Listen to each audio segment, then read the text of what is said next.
ইন্না লিল্লাহ। বাংলাদেশ সেনাবাহিনীর 6 জন সদস্য নিহত। এইটা আমি কি শুনলাম? সুদানে শান্তিরক্ষা মিশনে থাকা বাংলাদেশ সেনাবাহিনীর 6 জন সদস্য নিহত হয়েছে বলে সংবাদ করেছে জুলকারনাইন সায়ের।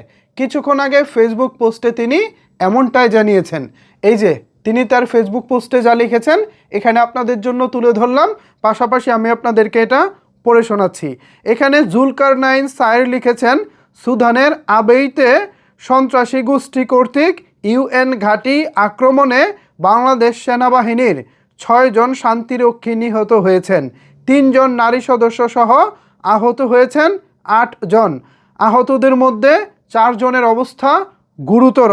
শেষ খবর পাওয়া পর্যন্ত সন্ত্রাসীদের সাথে বাংলাদেশ সেনাবাহিনীর শান্তিরক্ষীদের যুদ্ধ এখনও চলমান রয়েছে।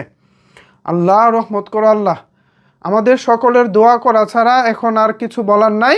যুদ্ধটা নিশ্চয়ই অনেক রক্তক্ষয়ী হচ্ছে এবং অনেক ঝুঁকিপূর্ণ যুদ্ধ হচ্ছে, বোঝাই যাচ্ছে, যেহেতু অলরেডি বাংলাদেশের 6 জন শান্তিরক্ষী নিহত হয়েছেন, পাশাপাশি আরও প্রায় 8 জন আহত, এর মধ্যে নারী সদস্য আছেন 3 জন।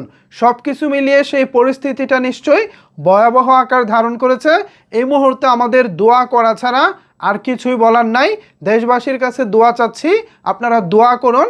আমাদের সেনাবাহিনীর যেসব সদস্য শান্তিরক্ষা মিশনে এই মুহূর্তে সুদানে রয়েছেন, সবার জন্য আপনারা দোয়া করবেন।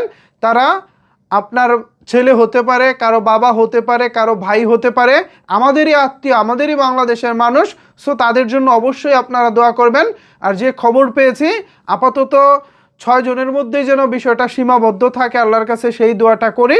বাকি যারা গুরুতর আহত আছেন, এর মধ্যে 4 জনের অবস্থা খুবই গুরুতর, যেমনটা জানিয়েছেন জুলকারনাইন সায়ের। পাশাপাশি 3 জন নারী সদস্য রয়েছেন, জানি না এই মুহূর্তে তাদের অবস্থাটা কেমন।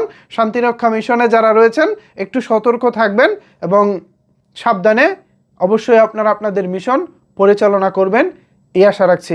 ভিউয়ার্স, শান্তিরক্ষা মিশনে বাংলাদেশের 6 জন সেনা সদস্য নিহত হয়েছেন, আহত 3 জন নারী সদস্য এবং 4 জন গুরুতর আহত বলে জানা গেছে। টোটাল এখনও 8 জন আহত হয়েছেন। এ বিষয়ে আপনারা যদি কিছু বলতে চান, নিচের কমেন্টস বক্সটা আপনাদের জন্য ওপেন রইল, জানাতে পারেন আপনার মতামত। ধন্যবাদ সবাইকে এতক্ষণ আমার সাথে থাকার জন্য।